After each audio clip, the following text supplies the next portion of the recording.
Due to the COVID-19 pandemic, board will be meeting virtually, some of us sent out. Public is invited to the Administrative Center to watch a virtual stream, participate in public comment, your regular person. Public participation can be done during email if needed. All comments and or questions will be read out loud during the public participation.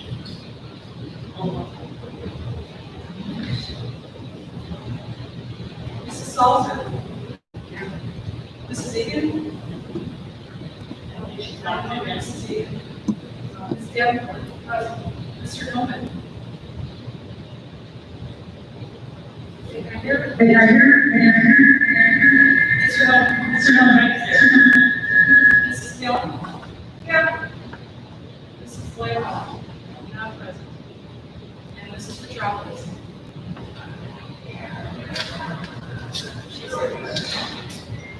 Very well. If you can see every pledge.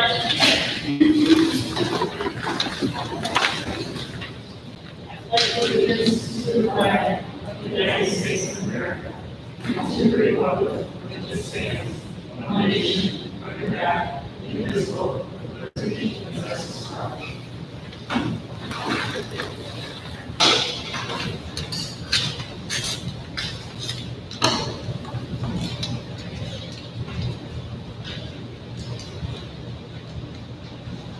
Okay, Dr. Morris is going to put the presentation up, and it's everything that we've got so far on what the school is going to be.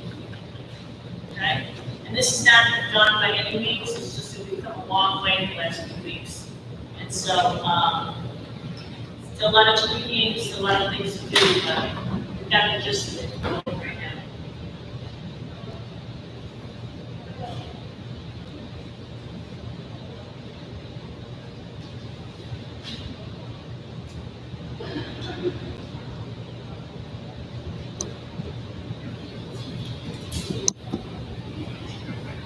Welcome, everyone. Thank you for being here this evening.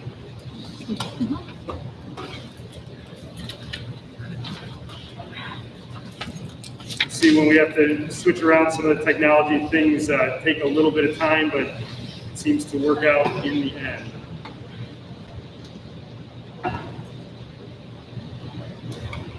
Can everyone hear me okay? Great, great. Again, I really want to thank you for being here.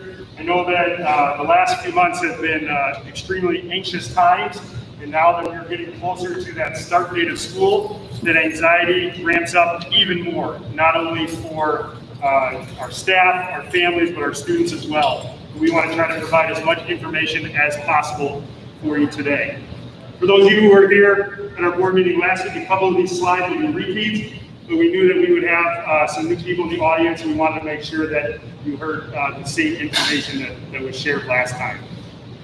So when we look at our goals going back to school, there's a few things we have to make sure that we are prioritizing. The first one is the health and safety of our students, staff, and our families. And it's really important that we're supporting a smooth transition back to school in whatever model that is, and providing the choice of high-quality, rigorous learning options. I don't think anyone would sit here and say what we had in the spring was rigorous learning options. That was something we had to throw together and be ready to go at a moment's notice. We've had a little more time to plan now. We also have to prepare for multiple scenarios. I've said it all the way from the beginning of the summer. We don't know where we're going to be when school actually starts on August 24th. What is it going to look like in the state? We had one of our highest totals yesterday. Today was a little bit lower. We don't know what it's going to look like in the next couple weeks as we ramp up to that time. We also have to make sure that we're remaining nimble and flexible with these plans based on all of the guidance that we are receiving from the Illinois State Board, from the CDC, from the Illinois Department of Public Health. We need to make sure that we can adjust our plan based on how things are going and what that guidance is. So just run through what the guidance from ISB has been up to this point. They are strongly encouraging in-person instruction in phase 4. Districts must prepare for alternative structure to in-person for students with elevated health risk. And actually, the Illinois State Board came out last week and said, you absolutely have to provide remote learning for anyone who wants it. That was not spelled out. We were planning on doing that anyways, but the state board did finally come out and say that that is required. Districts must plan for return to remote instruction pending resurgence or second wave of the virus. So not only are we going to provide remote learning for anyone who wants it, we also have to be ready if things take a turn for the worse for everyone to move in that direction. And follow the Phase 4 IDPH guidelines. These include requiring use of appropriate personal protective equipment, the face coverings, prohibiting more than 50 individuals from gathering in one space. So this room here would be considered one space. We can't have more than 50. And actually, we just changed some of that guidance last night, that if you have a gymnasium and you can put in partitions, basically floor to ceiling partitions that are approved in the fire code, then you can have more than 50 in that building. But you can't just throw up like mats or our barrier back there. Those are not going to work. Requiring social distancing be observed as much as possible. Requiring that schools conduct symptom screenings and temperature checks, or require that individuals self-certify that they are free of symptoms before entering school buildings, and requiring an increase in school-wide cleaning and disinfection. We talked about our recommended models a couple weeks ago. I did the video presentation. That's what we want to provide a little bit more information on today. Students will be divided into A and B groups. Our administrators looked at the alphabet and kind of saw where the midpoint was, and it was pretty close between all three buildings. I was very surprised. I didn't think it would work out that nice. But for those with Class A through J, they will be attending on Mondays and Wednesdays, and Group B will attend in person on Tuesdays and Thursdays. Fridays will be a remote day, which will rotate between Groups A and B. And we did sit down and do the calendar to see how that works. And we do have some Mondays that we have off. We have Labor Day that is off. We also have Columbus Day that is off. And those weeks, along with Election Day, we want to make sure that students do get into school at least 2 days that week. So there's 1 week in October where you would have one group that goes back-to-back Fridays to make sure it evens out. But there's 52 days in the trimester, 26 days the A students would be in person, 26 days the Bs would be in person. Remote learning will be taking place on the days when students are learning from home. And then our other option is the 100% remote learning option. Parents have a choice between either group, and that will include synchronous and asynchronous, which is live and recorded instruction, and virtual participation in that instruction from home. I want to talk a little bit first about the 100% remote learning that we're going to offer. As I said, students will work in both synchronous and asynchronous sessions, so it's not going to be the whole day of just staring at a computer, not having any live instruction from people. And we're really looking at this as kind of a separate area from the hybrid students. They're going to have a separate teacher. We're looking at it and calling it the Online Academy. It's designed to be more rigorous and offer more live learning opportunities than the remote learning in the spring. One of the things that I've heard that other districts have done is they've gone out and paid an outside company to run this for them. That is not what we're doing. The Online Learning Academy will be from our own staff here in District 127.5. Students will be expected to be available for learning lessons throughout the day.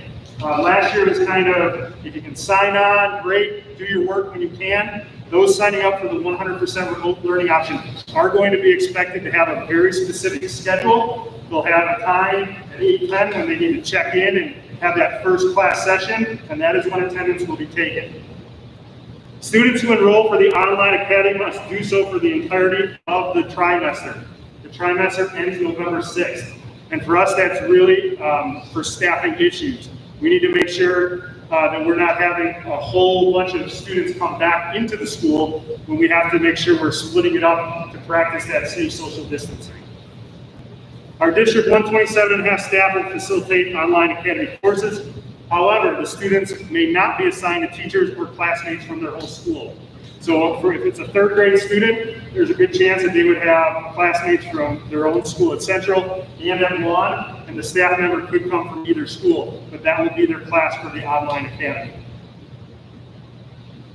So how will this be structured? It has a formal structure, both live online learning, along with some flexible time for students to complete work. There's no way students can be able to sit there and be talking for 5 hours. We wouldn't expect that in the classroom. That's not going to happen here.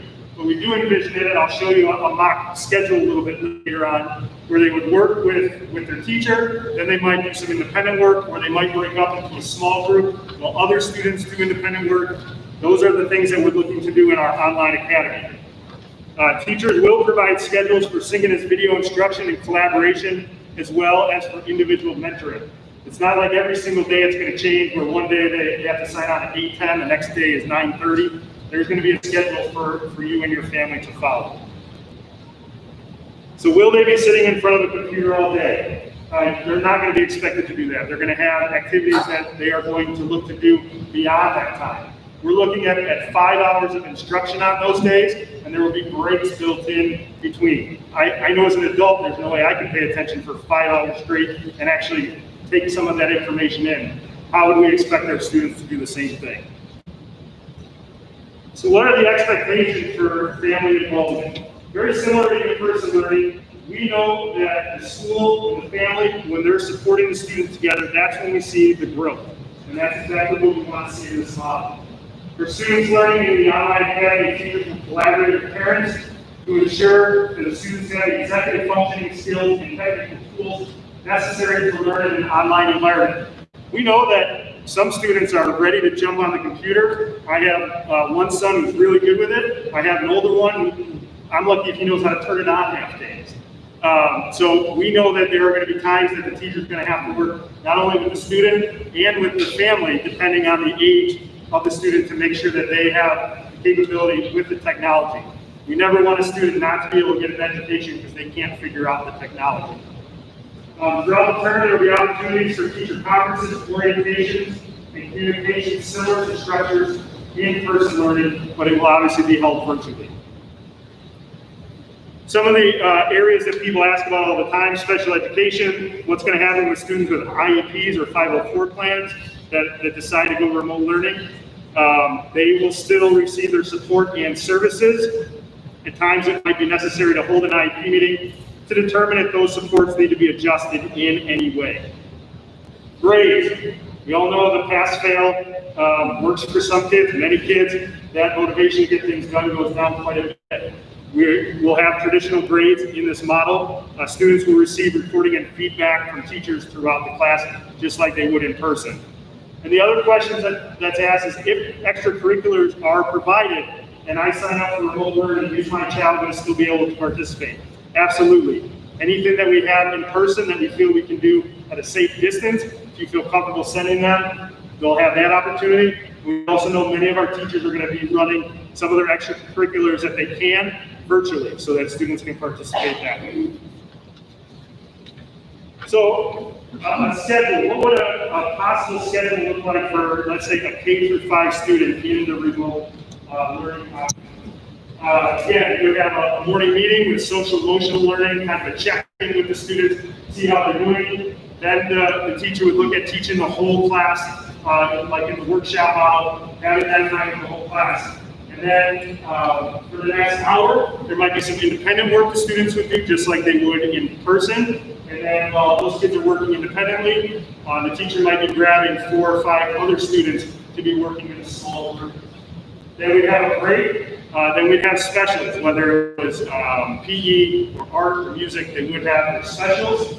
And then there would be a time frame in there for interventions for students who need that extra time. For ELC, social work. This would also be a nice break in the kind of the middle of the day for students who are not participating in that. And then after lunch, we would look at whole group math. And then it's kind of the same thing as we talked about with literacy, the small group math, the independent work, followed by a break, and then science and social studies. So that's an example of what they would look like instead of the teacher saying, here's the assignments for the week, and get them done when you can. So what would remote learning look like for 6th or 8th grade? The junior high would follow a very similar schedule to those doing in-person learning. And just like in a junior high classroom, a teacher should not be up there lecturing for 42 minutes. They should be spending part of the time teaching class, giving them time to do independent work, and then meeting with their small groups. And that's what we expect in the junior high. Breaks and lunch would also be built in during the day, just like they're going to have when they are in school here. When they have their mass breaks, we want to still give the students those breaks because, again, if you're rotating through a junior high schedule, staring at a computer in 42-minute sections for 9 times each day, that's going to really weigh on you. So we want to make sure we build those breaks in. So that's the remote model, our hybrid model. So our hybrid model combines in-person instruction with virtual learning. It allows for approximately half of our student population to return in person for portions of the week. And that's what we, in talking and measuring out our rooms, looking at our class sizes, that's what we really feel comfortable within the guidelines being able to follow at this time, unless we see an adjustment to those guidelines. It allows for in-person contact with a classroom teacher and peers in a small populated space. So we're talking class sizes probably between 10 and 13, depending on how many students sign up for remote learning. And anyone who's been a teacher knows that even in these conditions, you're going to be able to do a lot with a class of 10 as opposed to the class of 25 to 28 that people are sometimes used to. Teachers will provide instruction and support that prepares students to have an increased level of responsibility in this model, since the majority of the remote days will be in an asynchronous structure. And this really means that students on their off days are going to be expected to work a lot on their own. And I feel I've been very upfront from the beginning that every single model that is out there, there is a hole in the model. There is something that isn't perfect, because if there was a perfect model, every school district would be using it. And I'm sure you've seen in the news that just about every district has a different model that they're choosing. And this to us is our one area that has been a struggle to really make sure that we're providing the best thing that we can. And that is knowing that students will be there on a Monday and they'll be working on stuff with their teacher and they'll be learning the material. And then on Tuesday, they need to be at home and working on that material.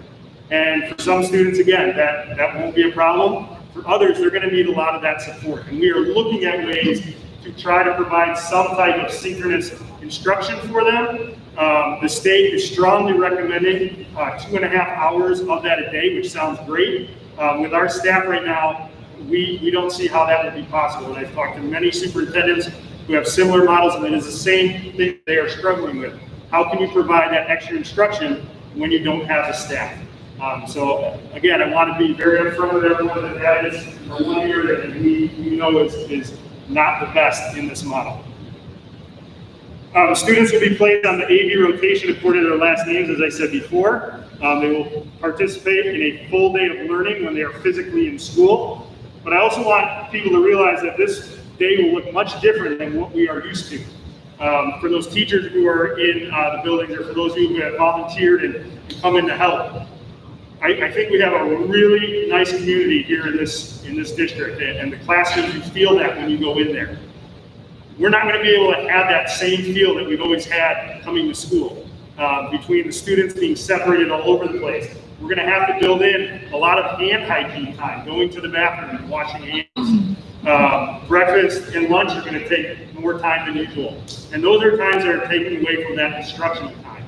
But as an administrative team, we do believe that it's important to try to get kids into the buildings as much as we can when it is safe to do so.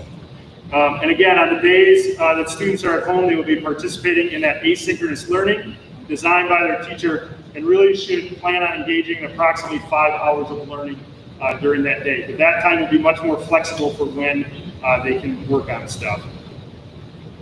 So in the hybrid model, we do have the schedules. It will be 8:10 to 3 o'clock for students who are in person.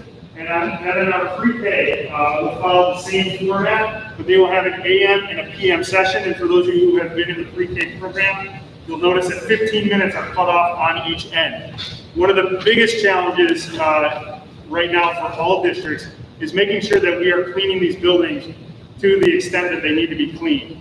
And we do feel that we are able to do that in our small classroom sizes for our pre-K. We're only talking a few classrooms throughout the district. Trying to clean more than that would be very difficult, but that's why we're able to offer an AM and PM session. As soon as that AM class is done, our custodial crew will come in and get those classrooms disinfected for the group later that afternoon.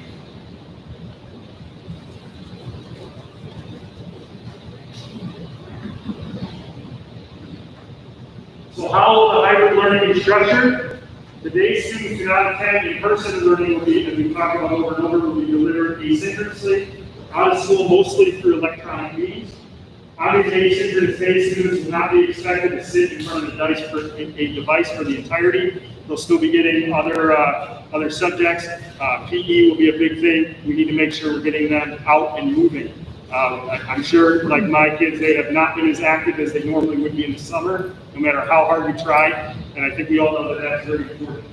Students will be engaged in independent work at their own pace, and there may be small group live sessions or touch-in base with an educator scheduled throughout the day. And that's our goal. Once we know how many students are signing up for remote learning and how many students are going to be in person, and we see what staff we have, then we'll be able to determine how much live synchronous instruction we can provide on those days.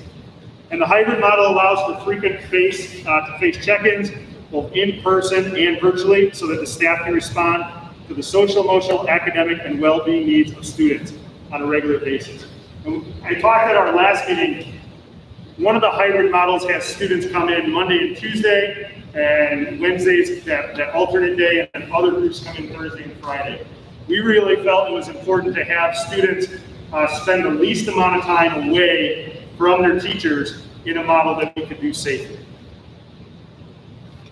In the hybrid model, again, special education students with IEPs and 504 plans will still receive the supports and services listed in their current IEP. Our special ed department will definitely be reaching out to families to talk about what other needs there might be.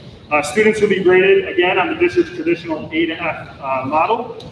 And extracurriculars, students, anything that we have, will still be able to participate. I believe I shared before that I know our junior high sports season, unfortunately, has been canceled through January. And they're hoping that they'll be able to make that up and compress the seasons. But that's something that the South Suburban Junior High School Conference will have to decide. So a sample schedule for in-person hybrid learning, page 5. You'll see we have an hour approximately built in for breakfast in the morning meeting and social emotional learning. Then they'll get some literacy instruction. Then we want to be able to take an outside mask break.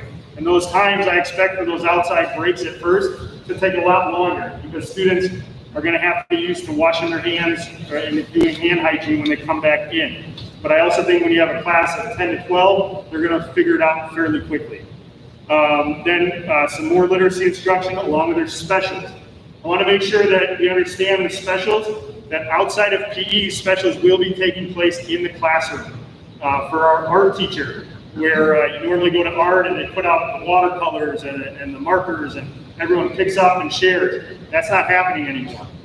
Though every student will have their own supplies. We know that means we're going to have to buy more supplies, but everyone will have those. And then for PE, we do think it's important when they can get outside to get outside. And as long as the gym's available, if it's raining outside, they will be in there.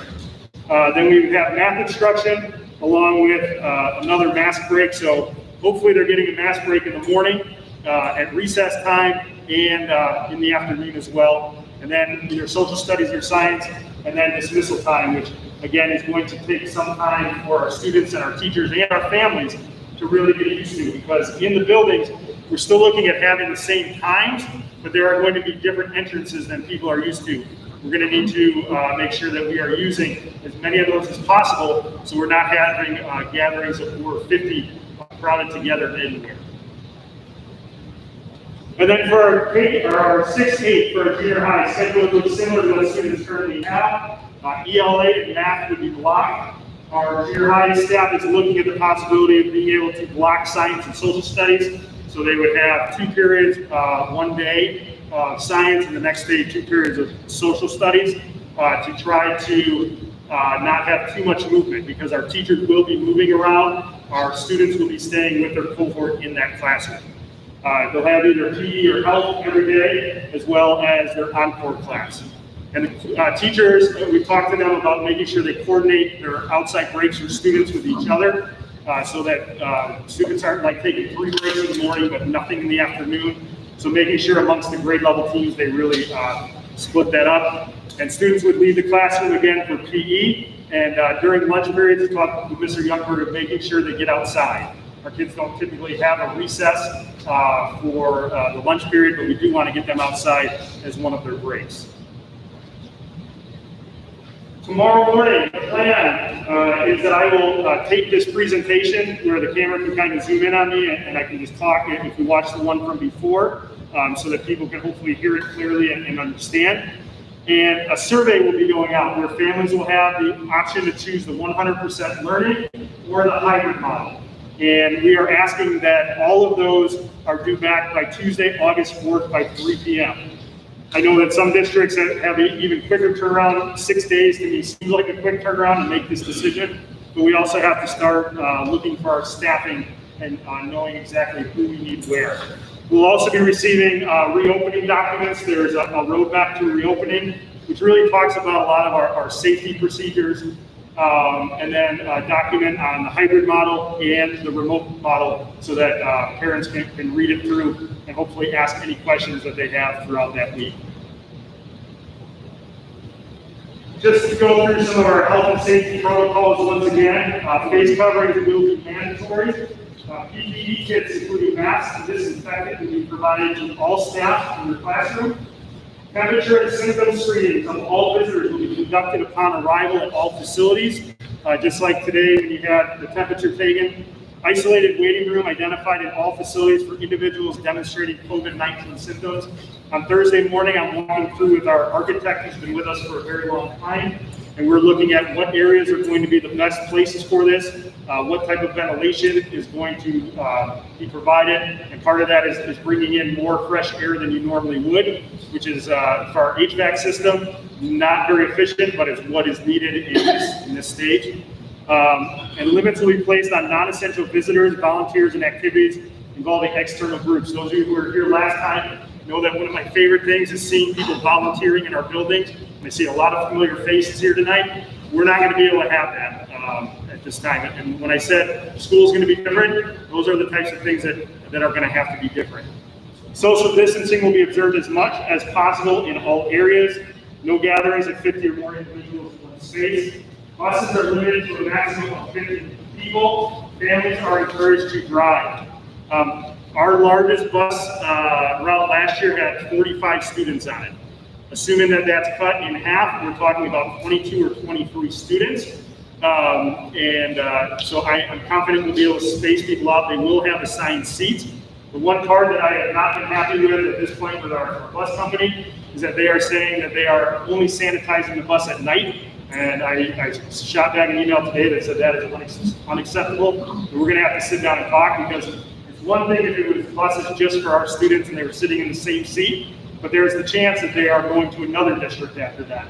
And that's not okay. So we're continuing to talk with our bus company.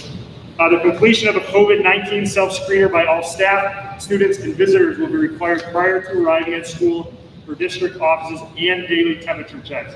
When I presented last time, it was looked at as you could do one or the other. You could either take the temperature check or do the self-screener. It's been very clear from our attorneys and other attorneys throughout the state that you have to either do a self-screener or a self-certify along with the temperature, so that will need to be done every day.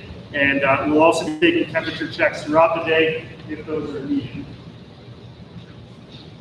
So each family for our self-certification will be receiving a pad that they can rip off each day for their student with a daily self-certification form. And students will need to have that filled out before boarding a bus or entering the school. And then temperature checks will still be completed before entering the school building. Now we know some parents might forget to fill it out. A student might drop it on their way to school. And if a student does show up without it, there will be a separate door for them, and they will have to go through the screening list that we will be asking, as well as the temperature check. But we do hope that the vast majority of people will bring that in, because it will make it a much smoother process for getting into the school building. And I showed this last time. This is what our daily symptom self-check, self-certification is going to look like. It just lists questions, and one of the main things is making sure they don't have a fever. People have asked about the cough, because some just say if they have a cough, well, lots of people can cough, and I've heard some coughs in here. But that it's a persistent cough with difficulty breathing or any other respiratory systems not related to asthma. having the chills, muscle pain, and or headaches. Does your child have a sore throat? Does your child have gastrointestinal symptoms, nausea, vomiting, diarrhea, those types of things? Have they lost their loss of taste or smell?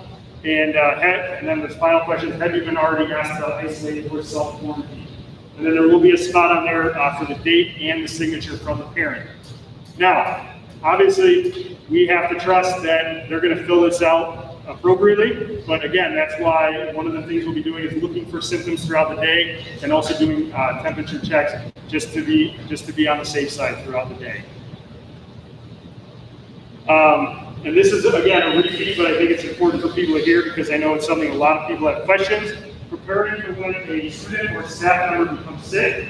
Any individual who tests positive for COVID-19 or shows any signs or symptoms of illness should stay home. And we talked before that in the past we've had things like perfect attendance awards. None of that is going to be around anymore. If you don't feel well, this is for both staff and students. You need to stay home. Families and staff will be asked to report possible cases to the school where the individual attends or works to initiate contact tracing. And there are a lot of legalities with that. We are asking people to be upfront and let us know if there are possible cases, but we can't force anyone to do that. And when we talk about contact tracing, it's really seeing in the buildings. When students go to the bathroom, we're going to have to keep a list of the exact time they came in, they came out. Most schools have that already, but these have to be really accurate. Knowing where a student sat in the classroom and their assigned seat and who is around them. Knowing, again, what their assigned seat might be on the bus. So that's when we talk about contact tracing, that's what we're referring to. The nurse / office will collect symptom reports when absences are reported. They're going to have a script that they need to read off when someone calls in and says that they're sick, or if they leave a message and they don't leave enough information, we are going to need to call them back and talk with them. 24 hours must elapse from resolution of fever without fever-reducing medication, and 10 days must pass after symptoms first appeared prior to the return if a student has not been tested for COVID-19. The individual's other symptoms must have improved also. And this is different from when we presented before. Last week on Thursday, the CDC went from 72 hours to 24 hours. Up until this afternoon, the Illinois Department of Public Health was still saying 72 hours. We did receive information today that has now changed to 24 hours. If a staff member or a student is found to test positive, we will follow the Illinois Department of Public Health guidance regarding quarantine requirements and the potential closure of a school.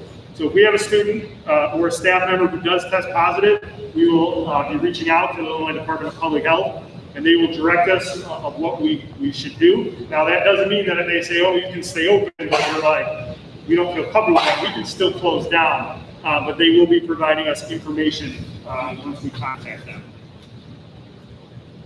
And again, I said this before, but we really understand the stress that the COVID-19 pandemic has caused for everyone. I said it at the beginning, for our families, our staff, and our students. And we know that not knowing makes it that much worse. And it has been a long summer for many people, just not knowing exactly what is happening. And we cannot predict the future. Like I said, yesterday it was one of the higher cases, today it dropped down. We have no idea what tomorrow is going to look like. But we do want to be able to continue to respond to whatever is going on and make sure that we are flexible.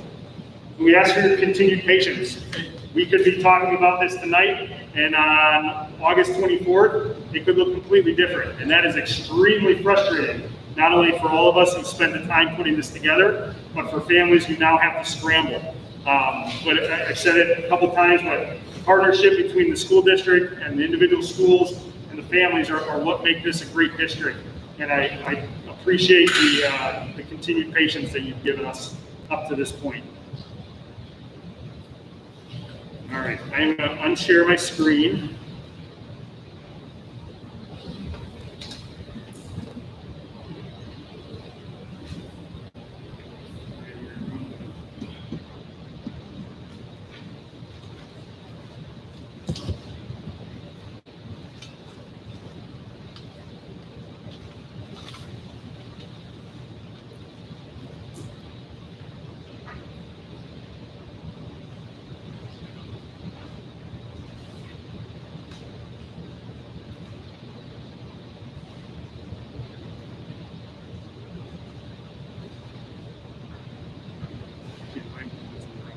get it to show me full screen.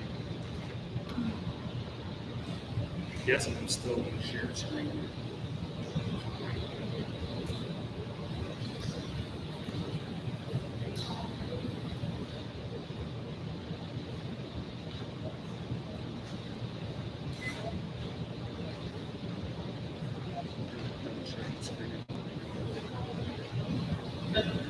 Yes. Question. Okay. Okay, for those of you, I have listed everybody would like to have something to say. So you have 3 minutes to talk. Then after that, everything everybody says will be taken into consideration. So express your opinions now. Okay?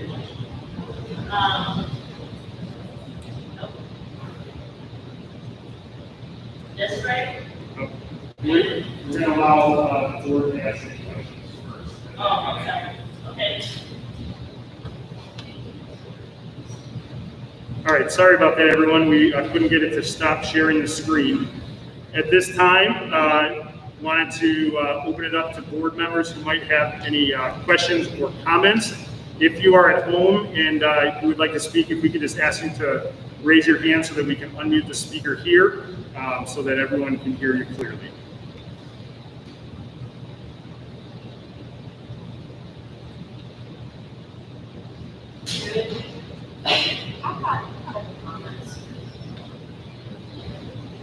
You do that while I listen.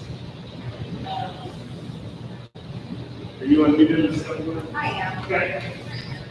My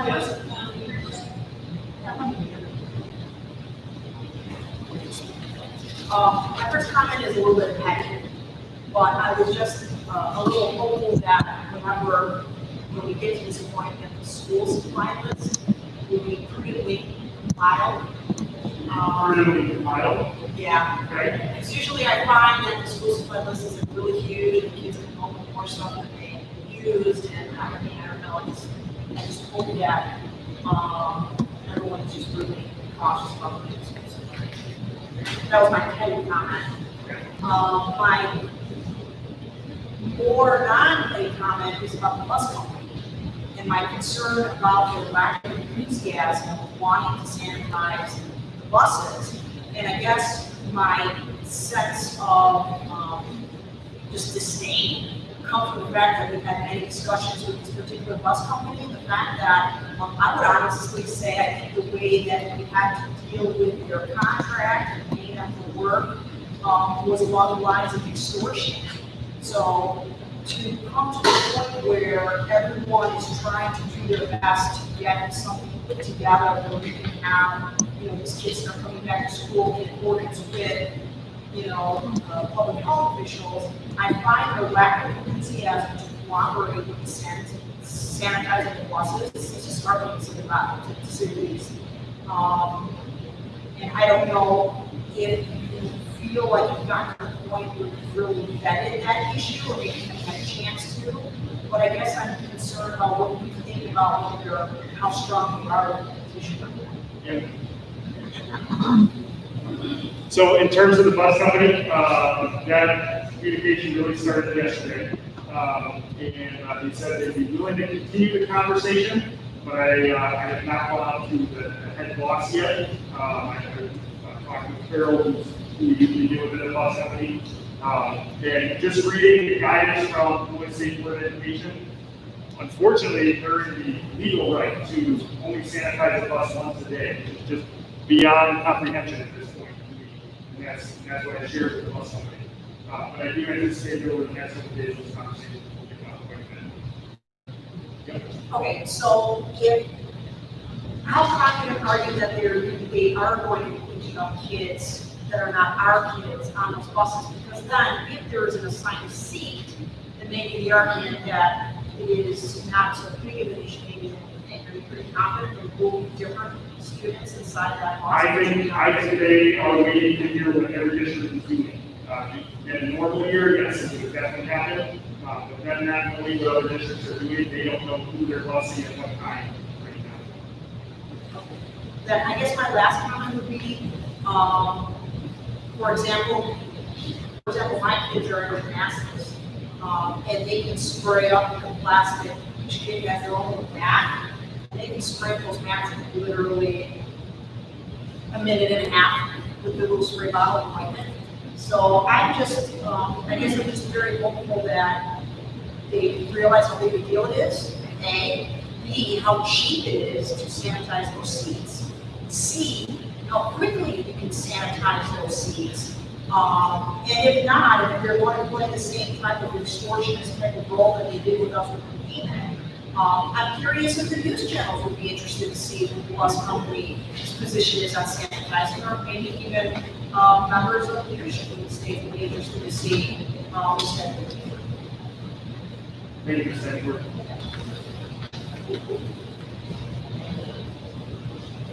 Okay, do we have anyone else in person or calling in who would like to make any comments?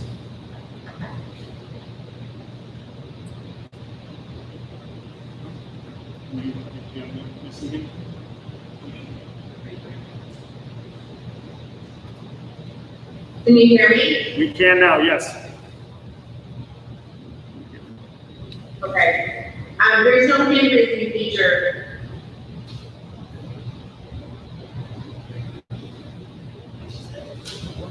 Okay,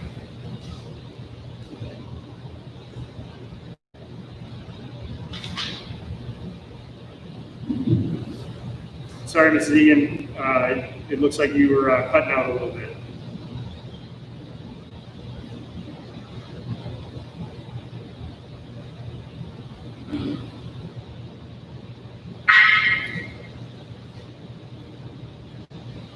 Okay.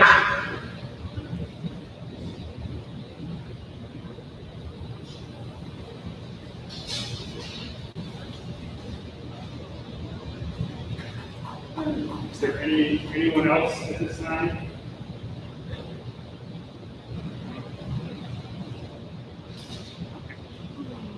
All right. Ready to go? Okay, District, is it Donna? I don't have any questions. You good? Okay. Is it Beth? Am I saying this right now? You want to say anything? I just have a question. Now, we can set up.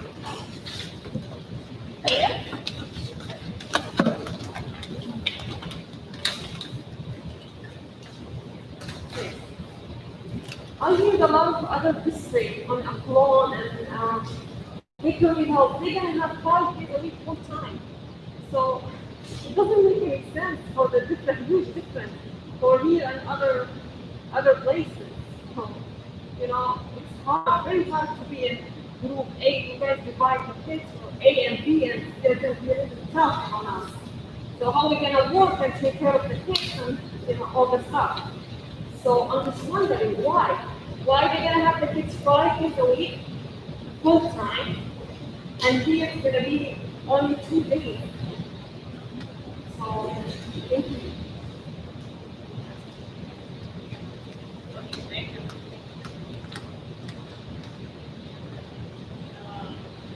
Patricia Sweat? I'm okay. You good?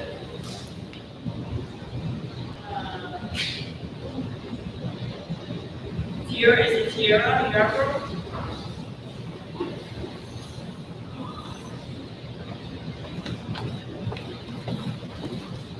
Good afternoon.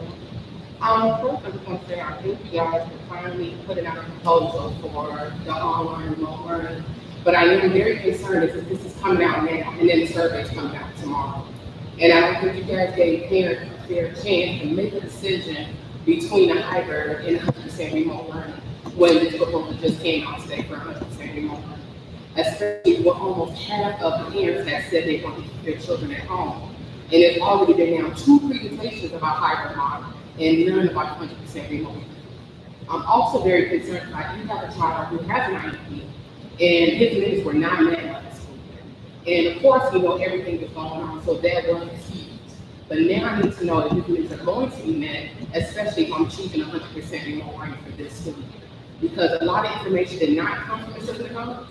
about how special education teachers were going to be serviced. It was an initial, but there was no follow-up conversation about that. My child became an evaluation next school year, and there's no communication about how that's going to look remotely as well. So that really needs to be addressed before the school year starts. Thank you. Stacy, comments?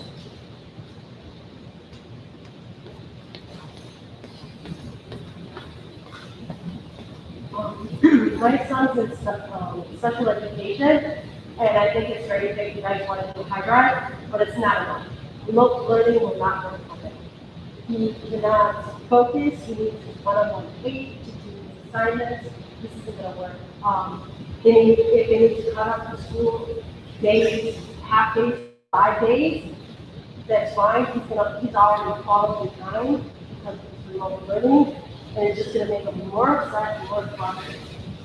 It's not only frustrating for him, but it's frustrating for me, trying to work full time and help him with his work. So I would think that you guys have to work have a plan and having kids, especially kids with special needs, in school 5 days, not 3 days, not 2 days, 5 days. Thank you. Thank you. Emily Frater?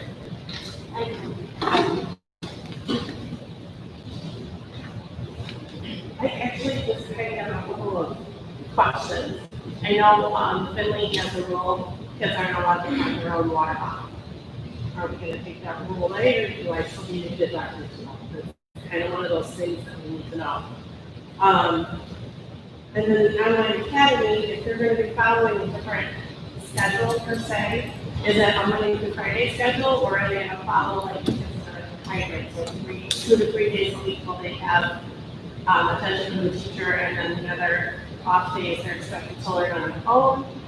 I didn't know if it was gonna be the same or a little bit different. And then where will they have lunch? Are they gonna stay in their classrooms and have lunch? Does that mean there's no visits to be like box lunches and kind of free lunch, or are they expected to bring their own? And then cleaning supplies. In the past, part of our list of supplies for school is help supply the classroom with wipes and Kleenex. And while I'm really happy to help, those things are very hard to come by. So if we can't find it to help supply, are you guys sure that you're going to have enough of those supplies in the classroom for the teachers?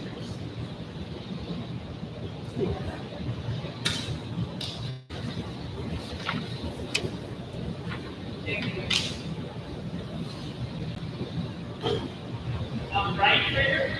I'm good. Good. Jamie?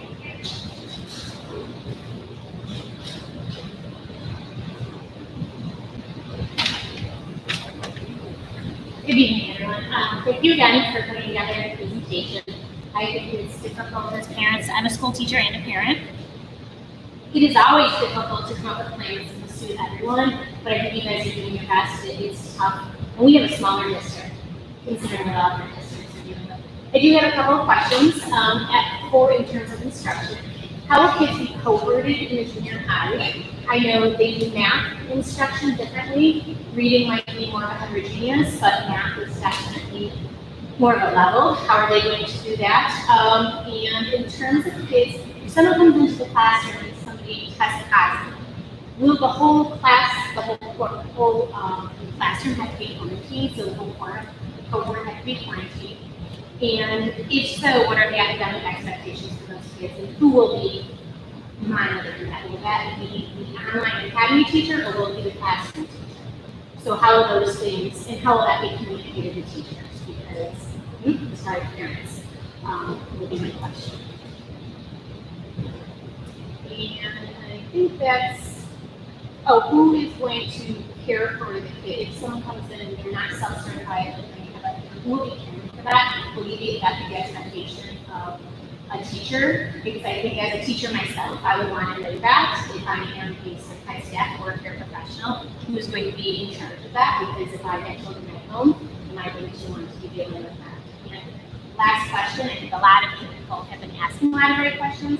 Will we get answers to those questions, like in some sort of email, in some presentation. I think, I could be wrong, a lot of people are kind of looking and say, yeah, maybe, you know, kind of thing. So if we're gonna get those answers, I think they're all good questions. I think people are gonna discuss them and get back, but I don't think the school's gonna put anybody at risk without looking at it. Thank you very much. Representative.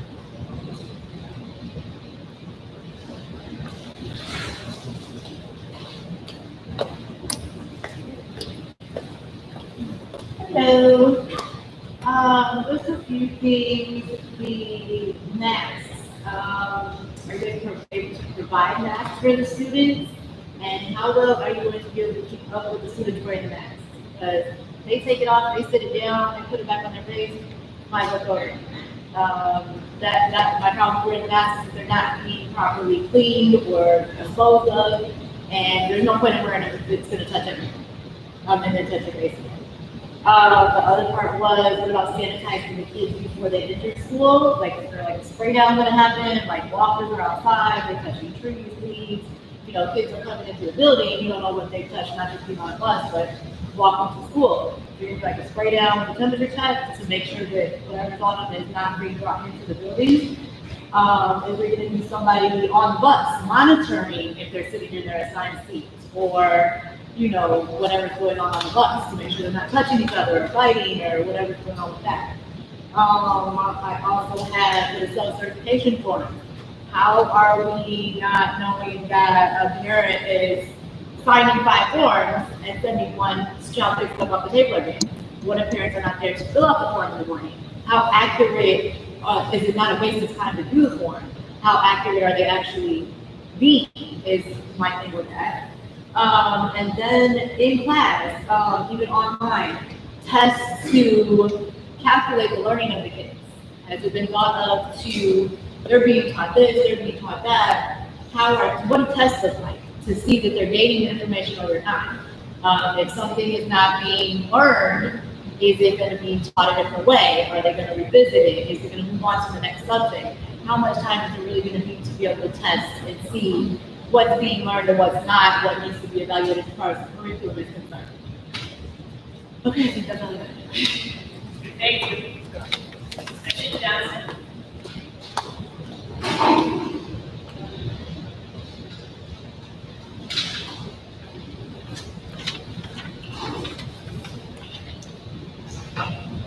Good evening. I just want to state that everybody on both sides, like you said, is having a different time with it. So I feel like we just need to be compassionate with each other and try to work together for the good of our children. Because after all, this is a community and not like a one person or one side show. Number one. Number two, I wanted to ask if maybe the suggestion, now you said that volunteers could not come to the school physically. Is there an option for people to volunteer virtually? Because I know that you may not have enough teachers to float around, but like simple tasks like maybe reading something or I don't know, things that they might do, I don't know how that would look just going out there, might help the load to rotate maybe a little bit better. Second of all, since we're going to like have part physical schooling and part e-learning or 100% remote, is there an option for different times? So for example, if I'm working during the day and my child is going to school for the day and my child is remote, who's going to help him or her to concentrate? Because I'm at work. Even if I'm working from home, which I am now, who's gonna help with that? You know what I'm saying? But if I'm given the option to, like, if a parent is given the option for nighttime learning or early learning, just like you do the hybrids with the A and B, then that might alleviate the need for, you know, people to have that support while they're working because they're not going to be able to concentrate on both. And last question, I couldn't hear you very well when we were talking about pre-K. I'm not sure if you said pre-K is just physical learning, 100%, or if there was going to be an option for that as far as virtual learning. Thank you. And that is the last one.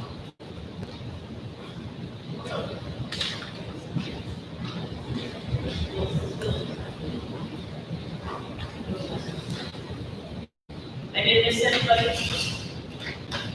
Thank you.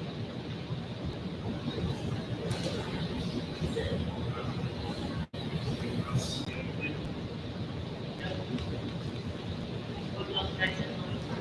Anyone else there? Anything that they wanted to share? So, you want to hand up in the back? Solver? I just have enough, I can talk about that too.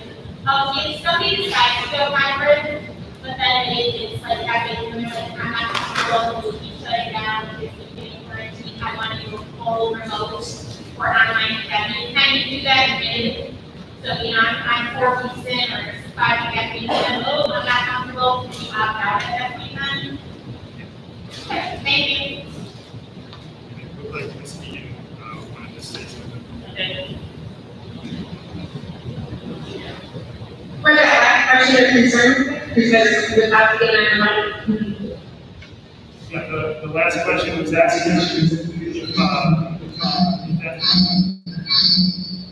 the last question was asking if a student joins up in a hybrid model and then a couple weeks in just does not feel comfortable anymore, can they move to the remote model? And yes, they can. We've said from the beginning that I think it's very important that parents and students have that flexibility if they are not feeling comfortable with what is going on. It's a little bit different with the remote learning if they are just for staffing issues, and if they go remote, they have to stay for the trimester, but the other way they can switch the other way. Because I know we discussed this as well. Sorry, I see we were unable to hear what you said. Is it written in the plan or in the frequently asked questions that they can move hybrid to 100% remote? I'm almost positive it's written in there. If not, it will be put in there before it goes out, but I'm almost positive it is. Okay, and then you said something about, unfortunately, our HVAC system, I don't know exactly what you said, but there was unfortunately, and you were talking about the HVAC system. So can you repeat what you said about that? Yes, so our HVAC system, when we talk about bringing in more air, it doesn't, from a cost standpoint and everything, it doesn't run as well. But for to bring in new air and to get cleaner air in there, you open it up and bring in more outside air than you normally would in our system. So you adjust the system. The air system, it's air then traveling, the same air is traveling from classroom to classroom and through every hallway, that there's no filters in between classrooms, is that correct? That I am meeting on Thursday with Pat Callahan to talk about isolation rooms and HVAC to see what we're able to do to get it working to the best we can for the pandemic.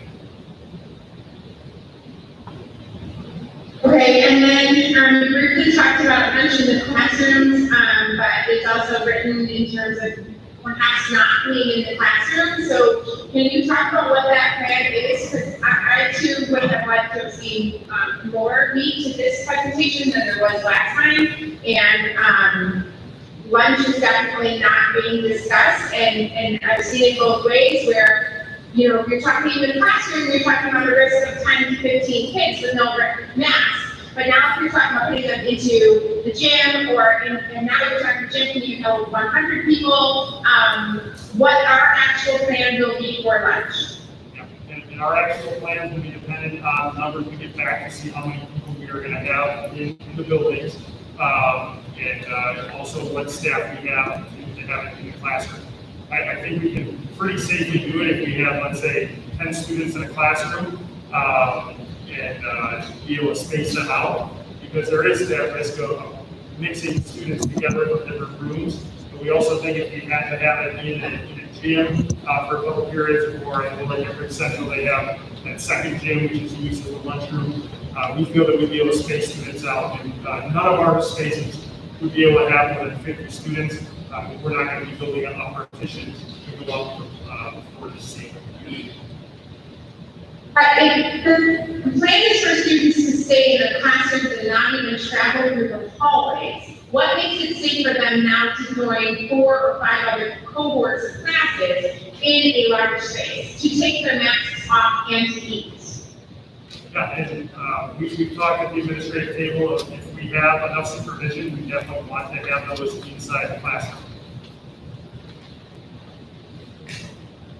Okay, and then you, on one of the slides, when you were talking about the hybrid model, I don't know which slide it was, but it talks about how, there will be both synchronous and asynchronous instruction, but then it says that let's see, sorry, students will be expected, they'll be independent for much of their day. They may have educators scheduled throughout the day, but then notice that it allows for frequent face-to-face check-ins for in-person, virtually, so staff can check on them socially, academically. Curtis, how is that possible? It's saying 2 different things on the very same slide. And we're going to try to provide as much of that synchronous learning as we can. Again, it depends on the numbers that we get back once the survey is completed at 3 o'clock next Tuesday. Well, we know that the numbers will not be more than 50% of maximum capacity because we're already doing an 8-week schedule. So I really would have liked to have seen those numbers being worked with and given more information tonight.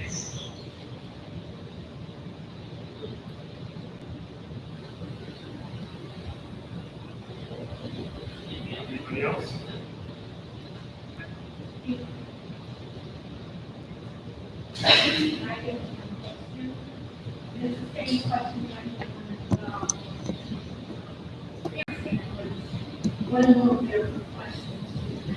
Yeah, so I tried to write down, I tried to write down as many of the questions as I could. That's one of the nice things about it being videotaped. And I'll be doing a presentation tomorrow. I'm hoping I'll be able to get most of that in there. And if not, we're also going to be putting a fact, like frequently asked question document on the website later. I'm sorry, I just thought of something. May I ask? You mentioned the online academy. How is the curriculum different than the curriculum that the hybrid model will have? Also, should we go into a second wave? Would remote learning look like the hybrid model, or would all the kids then be going into the online academy? Thank you. Yeah, I'm just going to repeat your question as best I heard it.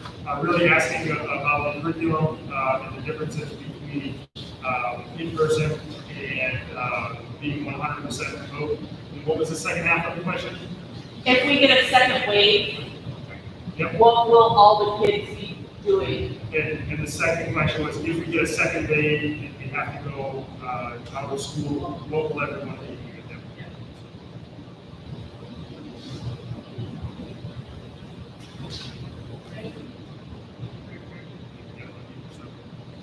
Unmute yourself, I'm going to take a minute to call them.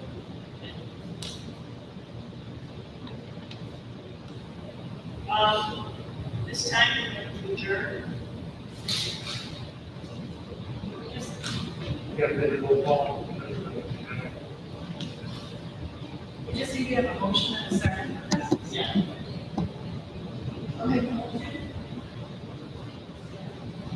I'm sorry, I'll second. Mr. Milton. Aye. Mrs. Hill. Aye. Ms. Davenport. Aye. Mrs. Petropoulos.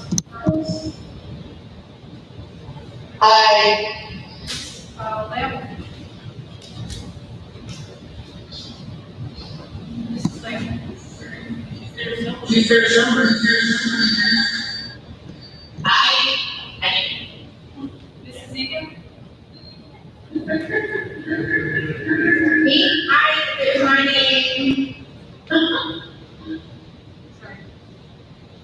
vote, Mrs. Egan. Aye. Thank you. Thank you. Amy. Aye. This is all time. Okay, we have adjourned at 7:34.